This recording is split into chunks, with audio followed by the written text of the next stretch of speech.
Good morning, नमस्कार। आप सभी लोगों का एक बार फिर हमारे टीएससी ऑनलाइन क्लासेज में स्वागत है, अभिनंदन है। जैसा कि आज हम लोग बात करेंगे 18वीं लोकसभा चुनाव के बारे में। जो भी एग्जाम के दृष्टिकोण से इम्पोर्टेंट होगा वो सारी चीज़ें आज हम पढ़ेंगे इस क्लास में। तो चलिए आज शुरू करेंगे 18वीं लोकसभा चुनाव के बारे में संपूर्ण बातें, सारी बातें। तो सबसे पहली बात कि ये जो 2024 में लोकसभा का चुनाव हुआ है वो कौन से नंबर का था? 18वीं नंबर का। तो सबसे पहली बात तो यही ध्यान रखेंगे कि ये चुनाव 18वीं नंबर का था। तो 18वीं लोकसभा चुनाव कब हुआ? 2024 में। तो अगर ये 18वीं था तो पहला पहला लोकसभा कौन सा था? तो लिखिए भाई, प्रथम लोकसभा चुनाव कब हुआ? प्रथम लोकसभा चुनाव कब हुआ? तो ये हुआ 1952 में। तो पहली लोकसभा का जो गठन हुआ वो 1952 में हुआ। इसके अलावा एकदम डेट पूछेगा कब गठन हुआ तो याद रखेंगे 17 अप्रैल 1952 को हमारे पहली प्रथम लोकसभा का गठन किया गया। 17 अप्रैल 1952 को पहली लोकसभा का गठन किया गया और इसकी पहली बैठक हुई 13 मई 1952 को प्रथम बैठक हुई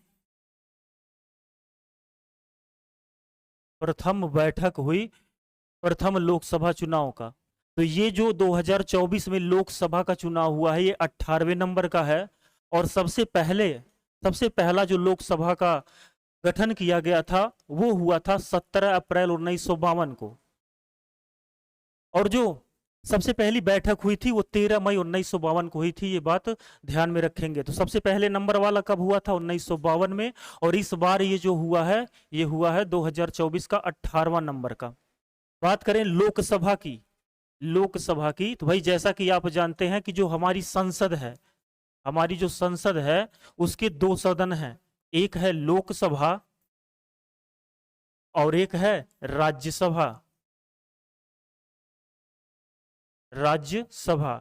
हमारी जो संसद है उसके दो सदन हैं, एक है लोकसभा और एक है राज्यसभा। तो लोकसभा के जो सदस्य होते हैं उनको आम चुनाव में जनता द्वारा चुना जाता है, निर्वाचन किया जाता है। तो यही जो लोकसभा है इसी के लिए चुनाव कराए जाते हैं। इस चुनाव में जनता द्वारा वोट डाला जाता है, मतदान किया जाता है। भाई जैसा जानते हैं आप कि हमारे देश में दो तरह के निर्वाचन प्रणाली है, एक अप्रत्यक्ष निर्वाचन प्रणाली और एक प्रत्यक्ष निर्वाचन प्रणाली। प्रत्यक्ष निर्वाचन प्रणाली वह निर्वाचन प्रणाली है जिसमें जनता द्वारा वोटिंग किया जाता है, जनता द्वारा मतदान किया जाता है। इसके अलावा अप्रत्यक्ष निर्वाचन प्रणाली वह प्रणाली होती है जिसमें जनता वोटिंग नहीं करती, जैसे राष्ट्रपति का चुनाव, उपराष्ट्रपति का चुनाव, उसमें आम जनता द्वारा मतदान नहीं किया जाता। तो लोकसभा के चुनाव में प्रत्यक्ष निर्वाचन किया जाता है जिसमें जनता द्वारा वोटिंग की जाती है। तो संसद के हमारे दो सदन हैं, दो हाउसेज हैं जिसमें लोकसभा और इनके लोकसभा के सदस्यों का जो चयन है, चुनाव है, वो जनता द्वारा किया जाता है लोकसभा चुनाव में। तो यही लोकसभा चुनाव 18वें नंबर के 2024 में हुए हैं। अगर आपसे पूछें कि इस लोकसभा के बारे में हमारे संविधान में किस अनुच्छेद में लिखित है तो वही लिखेंगे आर्टिकल 81। आर्टिकल 81 में अनुच्छेद 81 में लोकसभा के बारे में वर्णित है। अनुच्छेद 81 में लोकसभा के बारे में लिखा हुआ है और इसको लोकसभा को निम्न सदन कहा जाता है। निम्न सदन कहा जाता है। लोकसभा को निम्न सदन कहा जाता है। क्यों निम्न सदन कहा जाता है? भाई लोकसभा को निम्न सदन और राज्यसभा को उच्च सदन कहा जाता है क्योंकि लोकसभा हर 5 साल में भंग हो जाती है और हर 5 साल में लोकसभा के लिए चुनाव करवाए जाते हैं। लेकिन राज्यसभा कभी भंग नहीं होती, हमेशा चलती रहती है। प्रत्येक 2 वर्ष में इसके 1/3 सदस्य रिटायर होते हैं और 1/3 सदस्य नए आ जाते हैं। इसी प्रकार ये हमेशा चलती रहती है। लेकिन जो हमारी लोकसभा है वो प्रत्येक 5 साल में भंग हो जाती है और इसके चुनाव करवाया जाता है। इसीलिए 5 साल में भंग हो जाती है, इसीलिए इसको निम्न सदन कहा जाता है। और लोकसभा के बारे में हमारे संविधान में अनुच्छेद 81 में लिखा हुआ है। इसके अलावा अगर बात करें तो कुल लोकसभा में भाई कुल कितने अधिकतम सदस्य हो सकते हैं? कुल अधिकतम सदस्य कितने हो सकते हैं? अधिकतम सदस्य भाई अभी तक तो 552 अधिकतम सदस्य हो सकते थे, लेकिन जैसा कि जान रहे हैं आपको पढ़ाया गया है 104वां संविधान संशोधन अधिनियम, 104वां संविधान संशोधन अधिनियम। सारी बातें आप लिखेंगे। संशोधन अधिनियम कब आया था? आया था 2019। इसी के तहत 104वां संविधान संशोधन अधिनियम 2019 के तहत तो आंग्ल भारतीयों की जो आरक्षण था उनको खत्म कर दिया गया। कहने का मतलब इसी अधिनियम के तहत, इस संविधान संशोधन के तहत हमारे संविधान से लोकसभा के जो सदस्य थे उनमें से आंग्ल भारतीयों की जो सीटें थी उसको खत्म कर दी गई और अब ये अधिकतम सीट 552 न होके अब ये अधिकतम सीट कितनी है? 550। और ये कहा गया था इस संशोधन के तहत कि ये जो संशोधन है वो लागू होगा 2024 लोकसभा चुनाव से। तो भाई अब तक क्या बात की है कि लोकसभा में के बारे में आर्टिकल 81 में लिखा हुआ है और हमारे लोकसभा में कुल अधिकतम 552 सीट हो सकती थी पहले, लेकिन 104वां संविधान संशोधन किया गया और 2 आंग्ल भारतीयों की सीटों को निरस्त कर दिया गया, रद्द कर दिया गया। आगे बढ़ेंगे।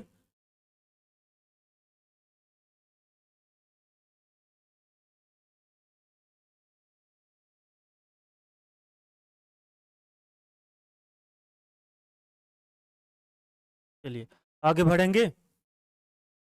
और अगर ये 18वां लोकसभा चुनाव था तो इसका मतलब 17वां जो था 17 वाला वो क्या हो गया? भंग हो गया। ये भंग हुआ और भंग कौन कर सकता है? लोकसभा को 17वीं लोकसभा इस बार भंग कर दी गई। तो ये जो लोकसभा भंग होता है ये भंग करने का अधिकार किसके पास है? राष्ट्रपति के पास।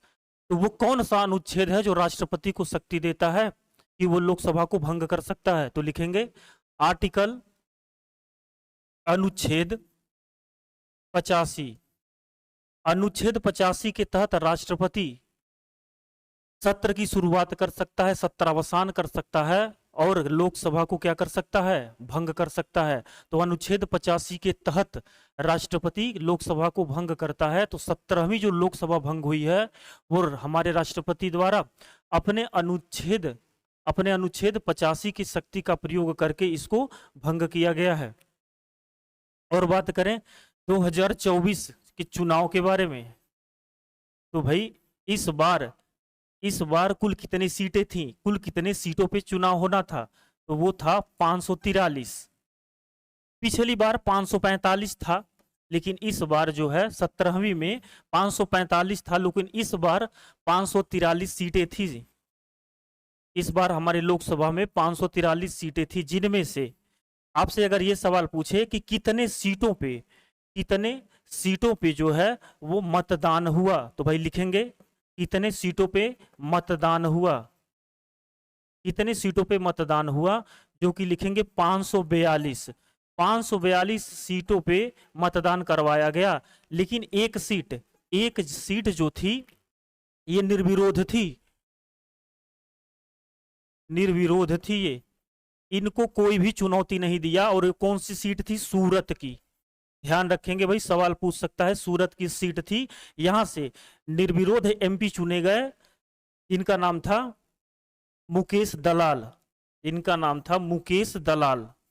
तो लिखेंगे इनका नाम था मुकेश दलाल। तो कुल 543 सीटों पे सीटें थी इस बार लोकसभा में, जिसमें से 542 सीटों पे मतदान हुआ और एक सीट निर्विरोध एमपी चुने गए मुकेश दलाल। वो कौन सी सीट थी? सूरत की सीट थी।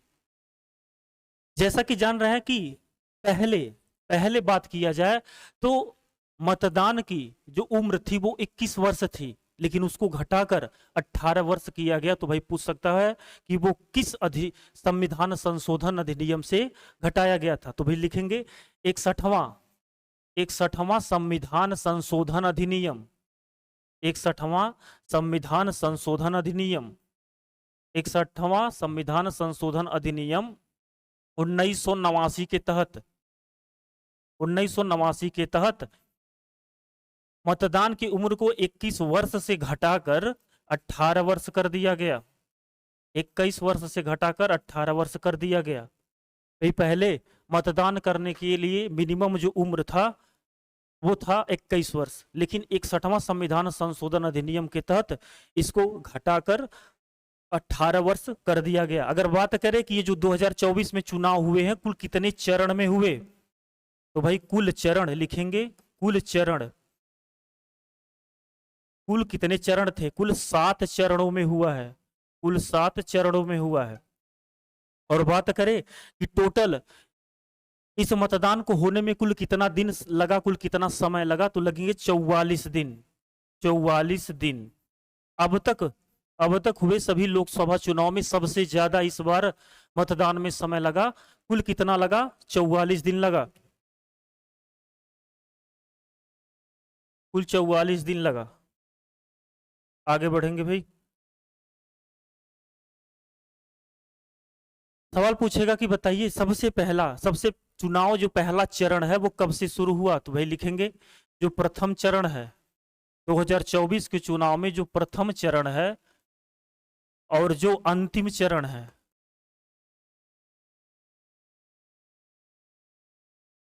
प्रथम चरण है जो 19 अप्रैल 2024, और जो अंतिम चरण हुआ वो हुआ 1 अप्रैल, माफ करिए 1 जून 2024। कुल कितना दिन लगा, 44 दिन, टोटल 44 दिन लगा। ये डेट ध्यान रखेंगे, आपसे पूछ सकता है कि पहला चरण मतदान कब शुरू हुआ, तो 19 अप्रैल को शुरू हुआ, और अंतिम चरण जो 7वां चरण था वो कब हुआ, 1 जून को हुआ। मतगणना कब हुई, याद रखेंगे, मतगणना कब हुई, मतगणना हुई 4 जून 2024 को, 4 जून 2024 को मतगणना हुई। तो 4 जून 2024 को मतगणना हुई, और इसमें एक बहुमत के लिए, सरकार बनाने के लिए लोग कितने सीटों की आवश्यकता होती है, तो भाई लिख लेंगे कि बहुमत बनाने के लिए, बहुमत के लिए कुल कितना सीट चाहिए होता है, 272। कुल में से 272 सीट जो है वो चाहिए होता है बहुमत के लिए, कि जो भी पार्टी 272 सीट पाएगी वो पूर्ण बहुमत से सरकार अपना बना लेगी। लेकिन जैसा कि आप लोग जान रहे हैं, इस बार भारत की किसी भी पार्टी ने 272 सीटों का आंकड़ा छुआ नहीं, इसलिए इस बार जो सरकार बनेगी वो कैसी सरकार होगी भाई, वो इस बार जो सरकार बनेगी गठबंधन की सरकार बनेगी। आगे बढ़ेंगे भाई।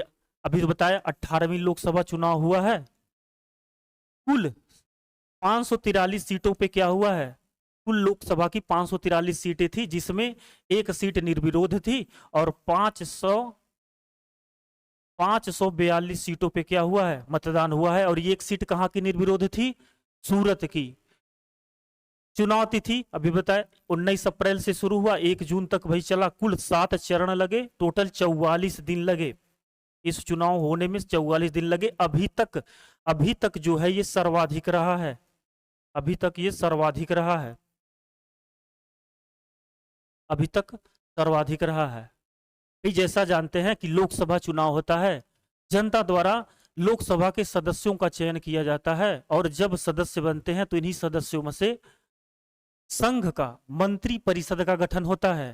भाई किसी भी मंत्री परिषद का काम क्या है, तो भाई लिखेंगे कि संघ का जो मंत्री परिषद होता है वो इसलिए गठन होता है, उनका काम होता है राष्ट्रपति को सलाह देना। अनुच्छेद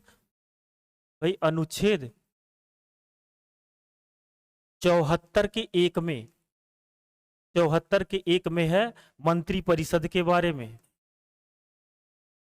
मंत्री परिषद के बारे में।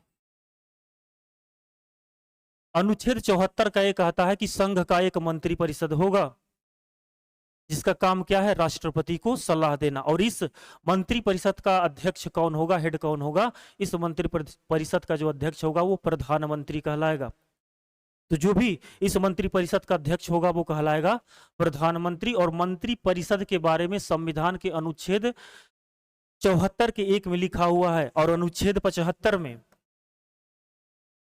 अनुच्छेद 75 में क्या है, अगर पूछें कि, अगर आपसे पूछें कि प्रधानमंत्री की नियुक्ति के बारे में या मंत्री परिषद की नियुक्ति के बारे में किस अनुच्छेद में लिखा हुआ है संविधान के, तो वो 75, अनुच्छेद 75 के तहत प्रधानमंत्री की नियुक्ति राष्ट्रपति द्वारा की जाएगी और उसके मंत्री परिषद की नियुक्ति प्रधानमंत्री की सलाह पर राष्ट्रपति द्वारा किया जाएगा। तो अगर ये सवाल पूछता है कि मंत्री परिषद की नियुक्ति के बारे में संविधान के किस अनुच्छेद में लिखा गया है, तो अनुच्छेद 75 में। तो अनुच्छेद 75 के तहत ही जो राष्ट्रपति है, राष्ट्रपति के द्वारा मंत्री परिषद के सभी सदस्यों का और हमारे प्रधानमंत्री की नियुक्ति की जाती है। और अनुच्छेद 74 का एक कहता है कि राष्ट्रपति को सलाह देने के लिए संघ का एक मंत्री परिषद होगा। आगे बढ़ेंगे। अगर बात करें कि इस बार कुल मतदाता कितने थे, ये वो आंकड़ा नहीं है कि जो इतने लोगों ने वोटिंग किया, नहीं, ये टोटल इस बार कुल भारत में इतने लोग जो 96.8 करोड़ जो लोग थे, ये लोग मतदान करने के लिए योग्य थे। इतने लोग योग्य थे, इतने लोगों का सूची में नाम था, जिसमें से 49.7 करोड़ जो है वो पुरुष थे और 47.1 करोड़ जो है वो महिलाएं थी। तो टोटल की बात करें तो 96.8 करोड़ कुल मतदाता थे इस बार, जिसमें से 49.7 करोड़ पुरुष थे और 47.1 करोड़ महिलाएं थी। तो कितना वोट पड़ा इस बार, टोटल कितना मतदान हुआ, तो ये नंबर याद रखेंगे।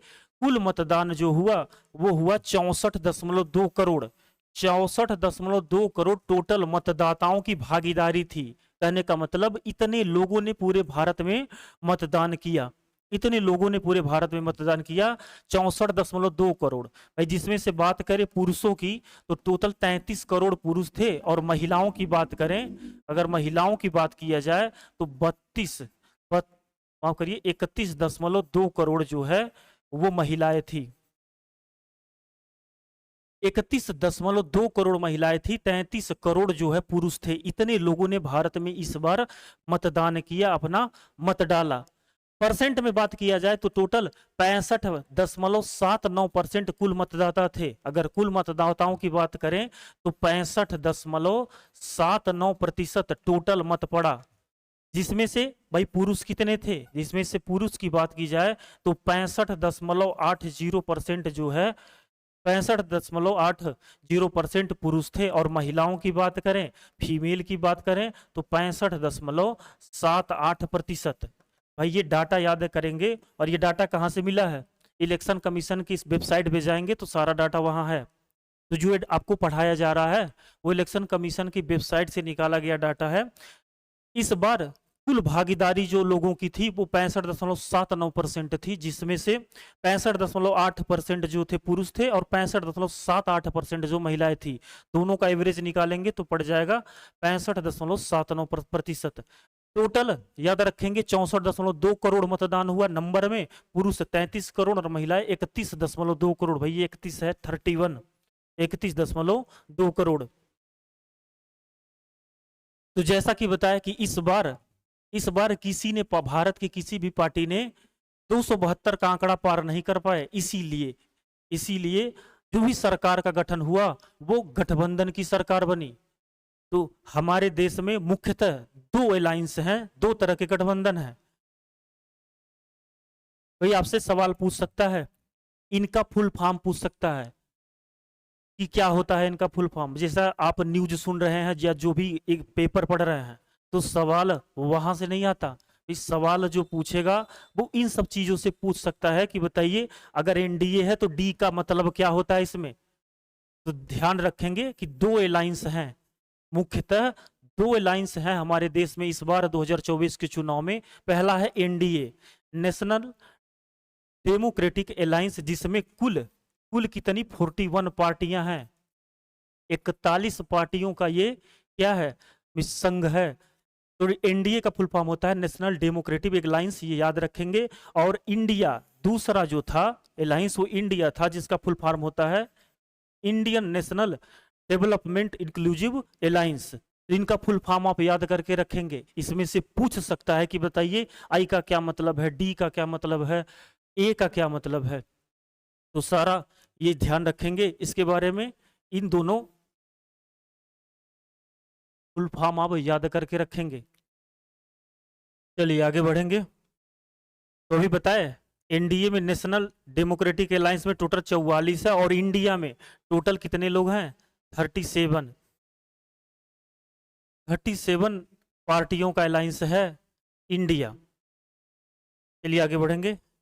बात करें कि सबसे ज्यादा सर्वाधिक वोट कहां पे पड़ा। कुल वोट 64.2 करोड़ टोटल मतदान हुआ, लेकिन सर्वाधिक कहां हुआ। तो भाई लिखेंगे मैक्सिमम, सर्वाधिक जो मतदान है वो कहां पे हुआ है, वो हुआ है लक्षद्वीप में। लक्षद्वीप में जो है वो सर्वाधिक मतदान हुआ है, कितना हुआ है 84%। और वही बात करें मिनिमम, मिनिमम कहां पड़ा है, वो है बिहार में। बिहार में मिनिमम पड़ा है 56%। सबसे ज्यादा जो मतदान है वो कहां हुआ है 84%, वो हुआ है लक्षद्वीप में। और सबसे कम मतदान है वो हमारे बिहार में। बिहार कहीं ना कहीं किसी न किसी एक नंबर पे तो जरूर टॉप में रहता है, चाहे ऊपर से या नीचे से। तो बिहार टॉप किया है भाई नीचे से, और लक्षद्वीप ऊपर से 84%। बात करें अधिकतम में दूसरे नंबर पे कौन रहा, तो असम।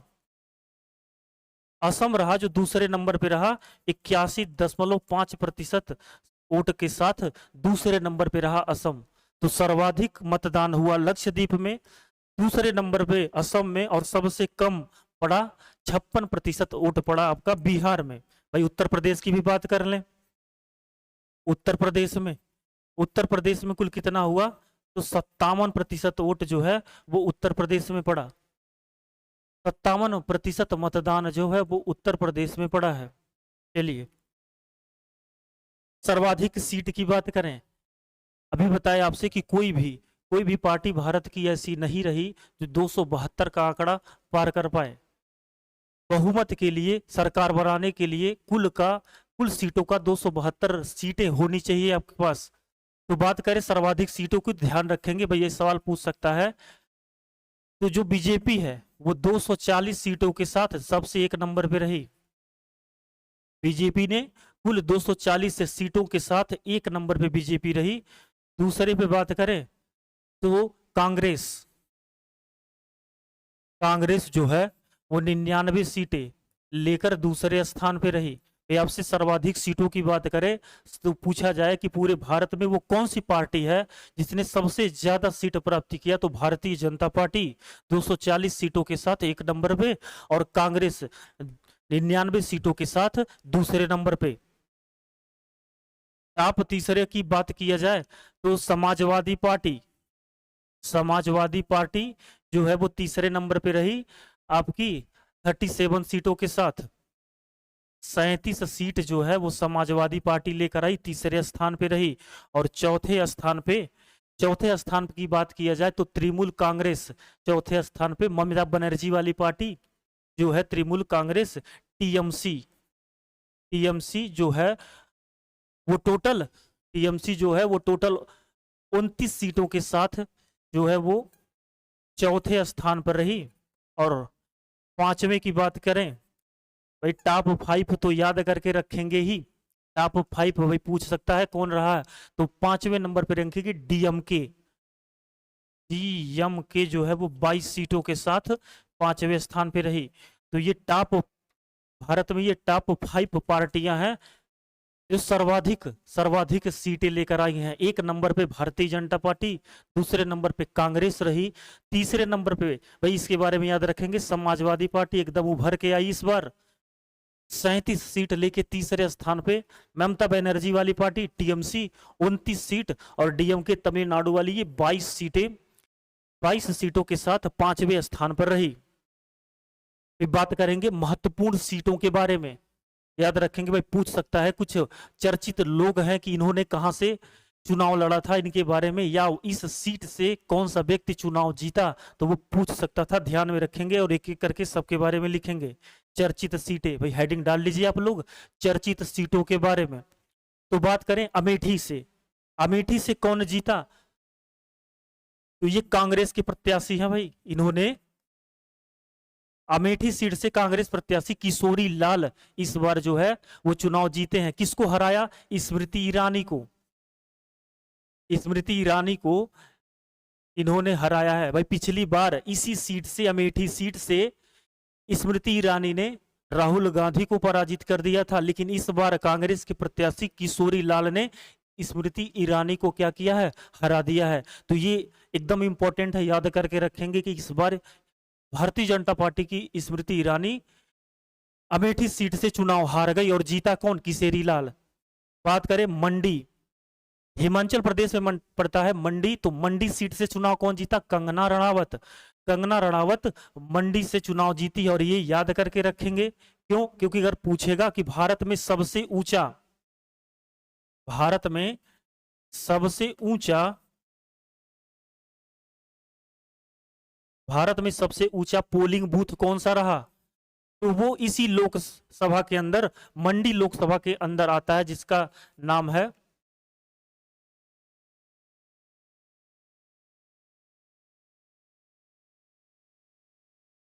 तासीगंग, तासीगांग नाम है इसका। भारत का सबसे ऊंचा पोलिंग बूथ हिमाचल प्रदेश में है, जो मंडी लोकसभा के अंतर्गत आता है, उसका नाम क्या है, तासीगांग। और इसी मंडी लोकसभा चुनाव से सीट कौन जीता है भाई, कंगना रणावत। अगला वाराणसी से बात किया जाए तो नरेंद्र मोदी, नरेंद्र मोदी जी वाराणसी सीट से चुनाव जीते हैं। आगे बढ़ेंगे, और गांधीनगर, गांधीनगर सीट से चुनाव कौन जीता है, अमित शाह। अमित शाह जी गांधीनगर से चुनाव जीते हैं और इनका 5वां स्थान रहा है भाई, सबसे ज्यादा वोटों से जीतने में 5वां स्थान रहा है, सबसे ज्यादा वोटों से चुनाव जीतने में 5वां स्थान रहा है अमित शाह का, जो गांधीनगर, जो गांधीनगर से चुनाव जीते हैं और एमपी बने हैं। बात करें त्रिवेंद्रपुरम से, त्रिवेंद्रपुरम से तो शशि थरूर, त्रिवेंद्रपुरम से चुनाव जीते हैं शशि थरूर। रायबरेली और वायनाड से राहुल गांधी, राहुल गांधी जी ने 2 जगह से चुनाव लड़ा था, एक वायनाड से जो केरल का है और रायबरेली उत्तर प्रदेश से, और दोनों जगह से राहुल गांधी ने चुनाव जीता है। तो याद रखेंगे रायबरेली और वायनाड से राहुल गांधी जी चुनाव जीते हैं। अगला बात करें अयोध्या से, एकदम इंपॉर्टेंट ट्रिक करेंगे भाई, क्योंकि जब से चुनाव हुआ है, जब से रिजल्ट परिणाम आया है, तब से सबसे ज्यादा चर्चा में रहा है अयोध्या सीट। अयोध्या सीट से चुनाव कौन जीता, एकदम ध्यान रखेंगे, अवधेश प्रसाद। अवधेश प्रसाद अयोध्या सीट से चुनाव जीते हैं और किसको हराया, लल्लू सिंह। याद रखेंगे लल्लू सिंह को पराजित किया, लल्लू सिंह, लल्लू सिंह को पराजित किया। लल्लू सिंह क्या है, हार गए, लल्लू सिंह को पराजित किया अयोध्या सीट से। इंपॉर्टेंट टिक करेंगे क्योंकि सबसे ज्यादा चर्चा में रहने वाली सीट जो है वो अयोध्या सीट रही है, सबसे ज्यादा विवादित सीट रही है। और अगला बात करें बहरामपुर, बहरामपुर से, बहरामपुर पड़ता है आपका पश्चिम बंगाल, तो पश्चिम बंगाल में बहरामपुर सीट से यूसुफ पठान, भाई क्रिकेटर हैं, जान रहे हैं आप लोग, यूसुफ पठान जीते हैं किस पार्टी से, तो ममता बनर्जी वाली टीएमसी पार्टी से चुनाव जीते हैं यूसुफ पठान।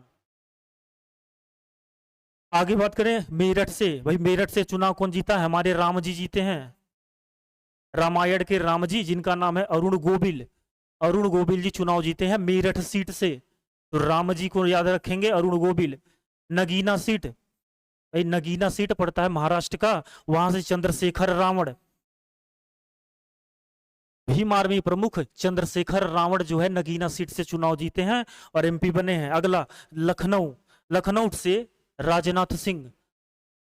तो एक एक करके सभी इन चर्चित सीटों के बारे में आप अपने नोटबुक में जरूर लिखिए, क्योंकि पूछ सकता है और बार बार सवाल पूछा जाता है आपसे कि इस सीट से कौन चुनाव जीता और कौन हारा। जैसे अयोध्या से तो जरूर याद रखेंगे कि कौन जीता है, क्योंकि जब से परिणाम आया है यहाँ सबसे ज्यादा जो है चर्चा में रहने वाली सीट है अयोध्या सीट। और यहाँ कंगना रनावत जहां से जीती है मंडी सीट, वो भारत का सबसे ऊंचा पोलिंग बूथ वाला पोलिंग बूथ है। कौन सा? उस पोलिंग बूथ का नाम है तासी गोंग। और ये जो तासी गोंग है ये पड़ता है किस मंडी लोकसभा के अंतर्गत पड़ता है, तासी गोंग। तासी है ये, तासी गोंग। आगे बढ़ेंगे, विदिशा। भाई विदिशा सीट से कौन जीता है? शिवराज सिंह चौहान। और ये तीसरा स्थान रहा है इनका, तीसरा थर्ड स्थान रहा है भाई इनका। सबसे ज्यादा वोटों से जीतने में तीसरा स्थान रहा है शिवराज सिंह चौहान का। गुना सीट ज्योति आदित्य सिंधिया, गुना सीट से चुनाव कौन जीता? ज्योति आदित्य सिंधिया। इंदौर से, भाई इंपॉर्टेंट लगा लेंगे। वैसे तो सब सीट इंपॉर्टेंट है जितना चर्चित सीट बताया जा रहा है, लेकिन कुछ नाम तो जरूर आप एकदम याद करके रखेंगे। आने वाले एग्जाम में यहां से सवाल पूछने की संभावना सबसे ज्यादा है। तो जैसे इंदौर सीट से शंकर लालवानी जी ने जीता है और यह भारत में सबसे ज्यादा मतों से चुनाव जीता है। इन्होंने भारत में सबसे ज्यादा मतों से चुनाव जीता है, सबसे ज्यादा मतों से चुनाव जीता। कितने मतों से? कितने मतों से? लगभग 11 दशमलव, भाई कुछ है 11 दशमलव कुछ लाख वोटों से जीते हैं ये। लगभग 11 लाख वोटों से इन्होंने चुनाव जीता है। आगे बात करें तो याद रखेंगे इंदौर सीट से कौन जीता है? शंकर लालवानी। भारत में सबसे ज्यादा वोटों से, तो इसीलिए चर्चा में रहेंगे कि सब भारत में वो कौन सा एमपी है जो सबसे ज्यादा मतों से चुनाव जीता। तो वो इंदौर में शंकर लालवानी। और एक चीज और, इसी इंदौर सीट से भाई सवाल पूछेगा नोटा, सबसे ज्यादा नोटा कहां पे? 2.8 करोड़, 2.8 करोड़ नोटा दबाया गया। नोटा का मतदान हुआ कहां पे? इंदौर में। तो दो चीजों के लिए इंदौर को ध्यान में रखेंगे कि इंदौर ऐसी सीट थी जहां से शंकर लालवानी जी ने सबसे ज्यादा मत से विजय प्राप्त की। और यही इंदौर सीट है जहां पूरे भारत में सबसे ज्यादा नोटा का मतदान हुआ। कितना? 2.8 करोड़। नोटा का मतलब कि कोई वहां के 2.8 करोड़ ऐसे लोग हैं जिनको लग रहा था कि कोई भी प्रत्याशी काबिल नहीं है, उनके हिसाब से अच्छा नहीं है। अगला बात करेंगे चिलकोड़ी। भाई ये सीट याद रखेंगे, जो चिलकोड़ी लोकसभा सीट है वो ये पड़ता है कर्नाटक में। और यहां से कौन जीता है? प्रियंका जाकरी होली। क्यों याद रखना है तो लिखेंगे, प्रथम सबसे कम उम्र की, सबसे कम उम्र, सबसे कम उम्र की एमपी बनने वाली आदिवासी महिला, आदिवासी महिला। सबसे कम उम्र की एमपी बनने वाली आदिवासी महिला कौन है? प्रियंका जाकरी होली। तो चिलकोड़ी कर्नाटक से इस सीट से एमपी बनी है प्रियंका जाकरी होली। और ये क्या है? सबसे कम उम्र की आदिवासी महिला है जो क्या बनी है? एमपी बनी है। आगे बढ़ेंगे, आसनसोल सीट, यहां से शत्रुघ्न सिन्हा जीते हैं भाई। आसनसोल सीट से कौन जीता है? शत्रुघ्न सिन्हा। और लास्ट बढ़े कौशाम्बी सीट से, कौशाम्बी सीट से जो है वो एमपी बने हैं पुष्पेंद्र सरोज। ये भी इंपॉर्टेंट है, याद रखेंगे, क्योंकि जैसा कि जान रहे हैं कि लोकसभा का सदस्य बनने के लिए मिनिमम आयु जो है कितना होना चाहिए? 25 वर्ष। तो लोकसभा का सदस्य बनने के लिए मिनिमम आयु 25 वर्ष होना चाहिए। और ये पुष्पेंद्र सरोज जो कौशाम्बी सीट से चुनाव जीते हैं, इनका उम्र 25 साल 3 महीना, 25 वर्ष 3 महीना है। और यह भारत के सबसे कम उम्र, इस बार 2024 में सबसे कम उम्र के एमपी बने हैं, सबसे कम उम्र के एमपी बने हैं कौन? पुष्पेंद्र सरोज। लोकसभा में सदस्य बनने के लिए मिनिमम एज होना चाहिए 25 वर्ष। तो पुष्पेंद्र सरोज जो किस सीट से चुनाव जीते हैं? कौशाम्बी से। इनका उम्र है 25 वर्ष 3 माह। आगे बढ़ेंगे भाई, बात करेंगे सर्वाधिक, तो हेडिंग डालिए 2024 में सर्वाधिक वोट से जीतने वाले उम्मीदवार। तो बताए आपसे, शंकर लालवानी इंदौर से 11.7 लाख वोटों से इन्होंने क्या किया है? जीत हासिल की है, जो भारत में सर्वाधिक है। सबसे ज्यादा मतों से जो जीत करने वाले हैं वो है शंकर लालवानी। और याद रखेंगे किस सीट से चुनाव जीते हैं? इंदौर से। तो सबसे 1 नंबर पे हैं भारत में सबसे ज्यादा मतों से जीतने वाले प्रत्याशी शंकर लालवानी। शंकर लालवानी। तो दूसरा स्थान किसका रहा भाई? ध्यान में रखेंगे, दूसरा स्थान रहा रकीबुल हुसैन। रकीबुल हुसैन जो किस सीट से रहे? तो भैया ध्यान में रखना है, ये असम राज्य में एक सीट है धुवरी। धुवरी सीट से ये एमपी बने हैं। पूरे भारत में दूसरा स्थान रहा इनका, 10.12 लाख वोटों से क्या किए? ये जीत हासिल की है। इनका नाम है रकीबुल हुसैन। और तीसरा स्थान रहा शिवराज सिंह चौहान विदिशा सीट से 7 लाख वोटों से ये जीतकर तीसरा स्थान हासिल किए। और 5वां स्थान जैसा कि जान रहे हैं आप लोग, जो हमारे गृह मंत्री बने अमित शाह जी, उनका रहा है। आगे बढ़ेंगे,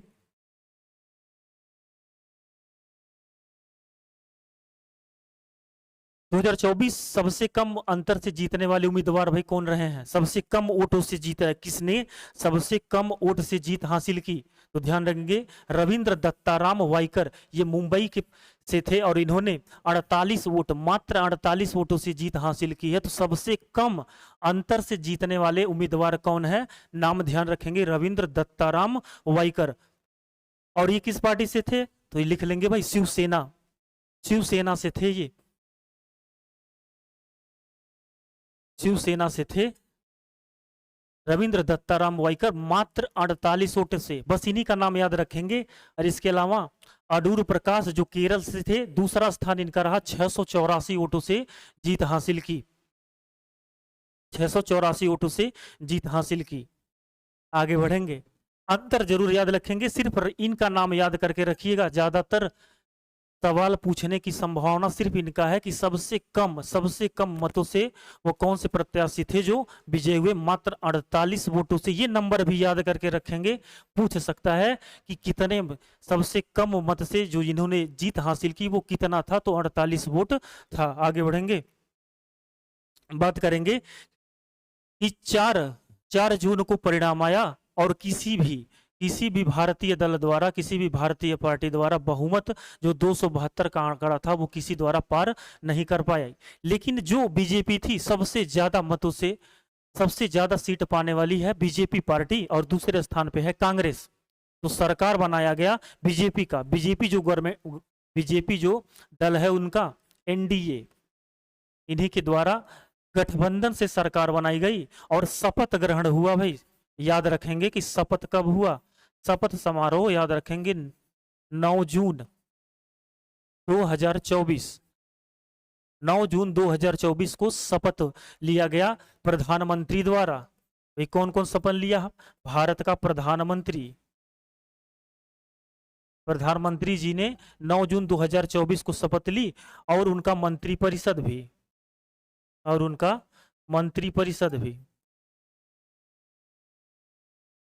मंत्रिपरिषद। तो शपथ का ये डेट जो है आपको याद रखना है कि 4 जून को परिणाम आया था और गठबंधन के साथ सरकार भारत में बनी है। किसकी?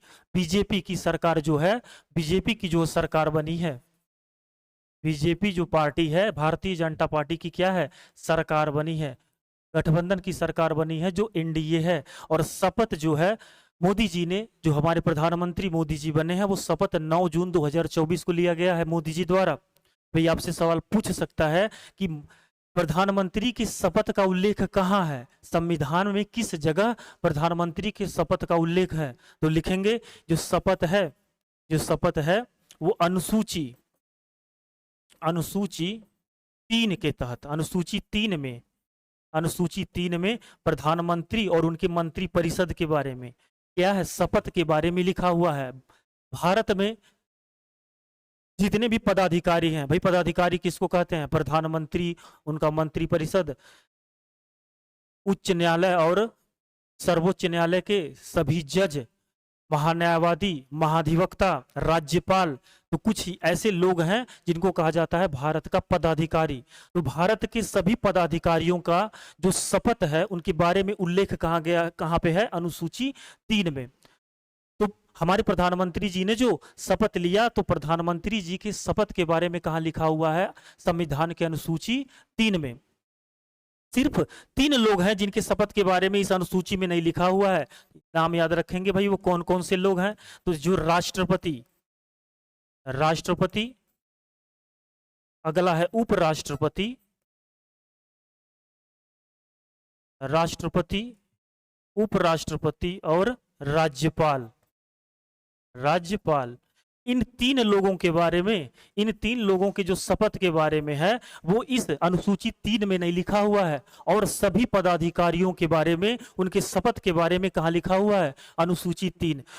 राष्ट्रपति, उपराष्ट्रपति और राज्यपाल, इनके शपथ का विवरण जो है अनुसूची 3 में नहीं लिखा हुआ है।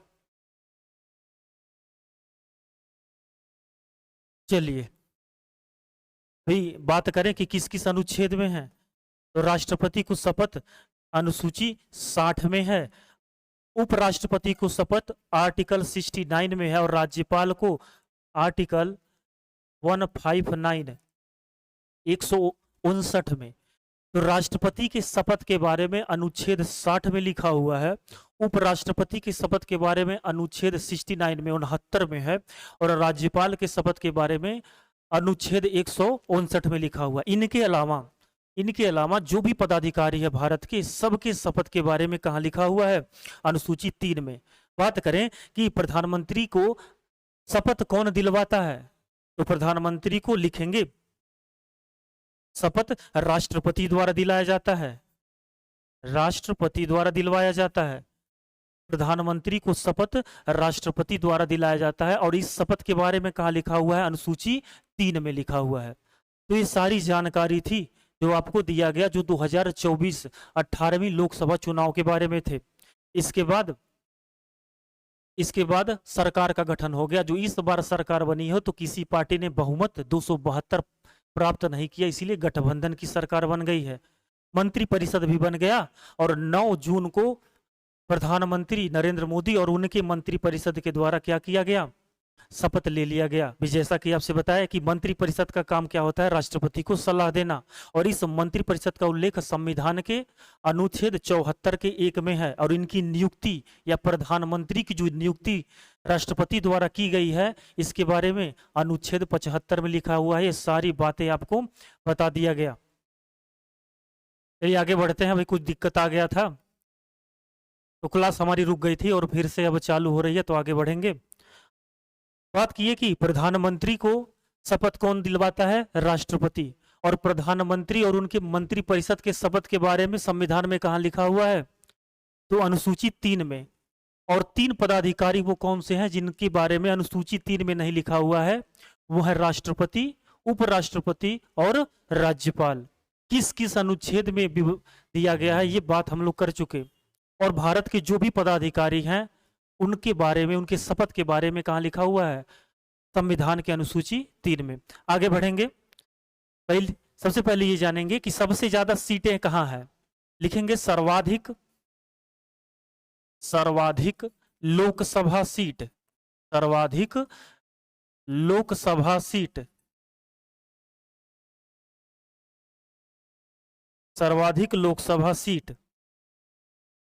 जैसा आप जान रहे हैं सबसे ज्यादा लोकसभा सीट पूरे भारत में कहाँ है, तो उत्तर प्रदेश में है। उत्तर प्रदेश में कितना सीट है, सबसे ज्यादा 80 सीट है, सबसे ज्यादा 80 सीट है पहले नंबर पे। दूसरे नंबर पे आपका है महाराष्ट्र, दूसरे नंबर पे है महाराष्ट्र। महाराष्ट्र में कितना है, 48 सीट।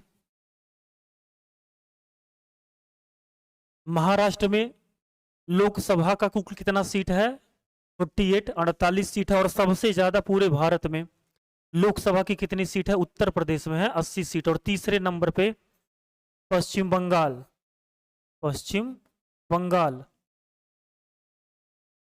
यहां पे 42 सीट है। तो ये बात ध्यान रखेंगे कि पूरे भारत में लोकसभा की सर्वाधिक सीट किस राज्य में है? तो उत्तर प्रदेश में है। दूसरे नंबर पे आता है आपका महाराष्ट्र और तीसरे नंबर पे पश्चिम बंगाल। बात करें जैसे हरियाणा की, भाई कुछ इंडिविजुअल चीजें ध्यान में रखेंगे। जैसे हरियाणा,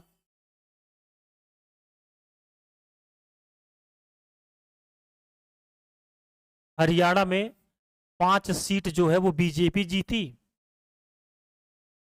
और 5 सीट जो है वो कांग्रेस जीती। तो ये ध्यान रखेंगे।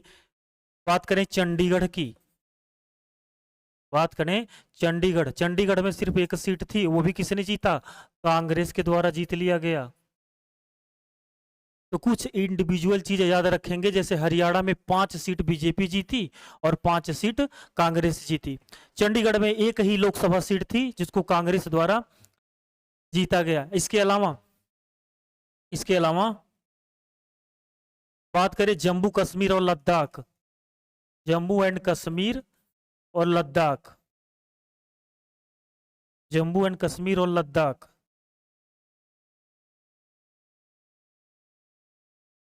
लद्दाख, यहां बात करें तो टोटल 5 सीट था, जिसमें से 2 बीजेपी जीती, 2 कांग्रेस जीती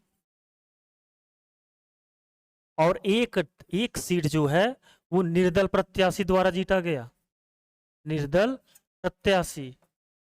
और ये जो निर्दल प्रत्याशी एक सीट जीता वो कहां का जीता? लद्दाख वाला, ये लद्दाख की सीट थी।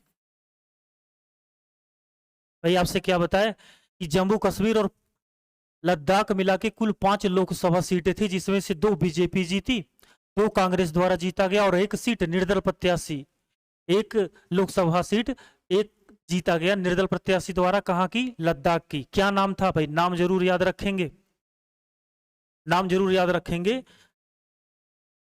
हाजी हनीफा, हाजी हनीफा।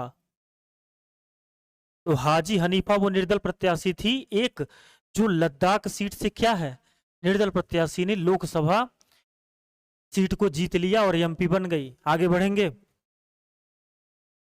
आगे बढ़ेंगे।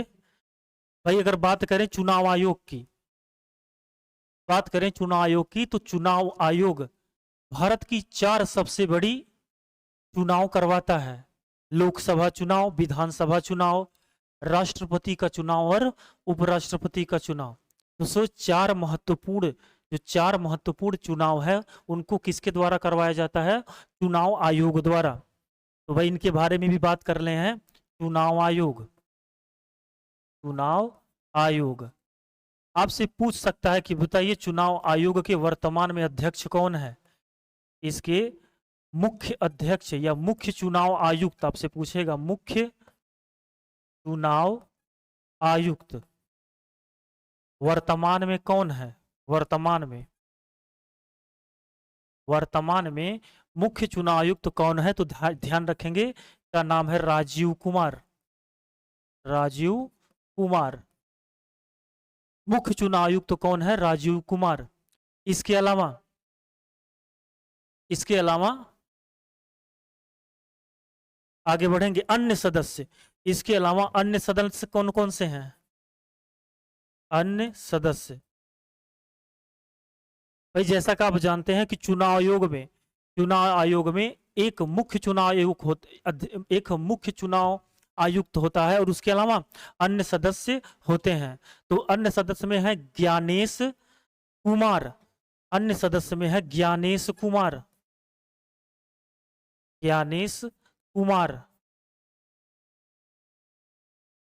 और एक नाम और याद रखेंगे जिनका नाम है एस एस संधू।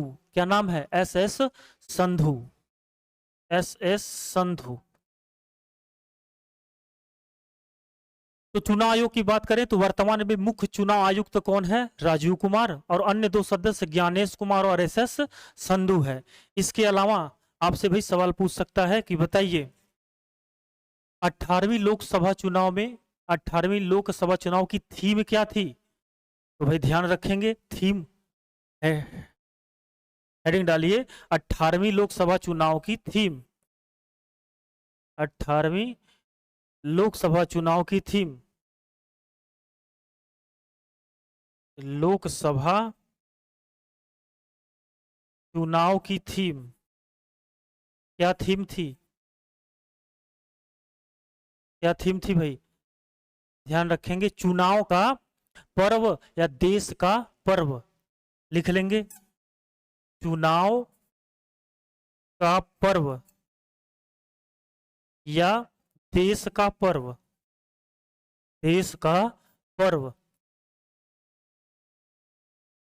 जरूर याद रखेंगे। बहुत ही इंपॉर्टेंट चीज आपसे पूछ सकता है कि बताइए 18वीं लोकसभा चुनाव की थीम क्या थी? तो थीम थी चुनाव का पर्व या देश का पर्व।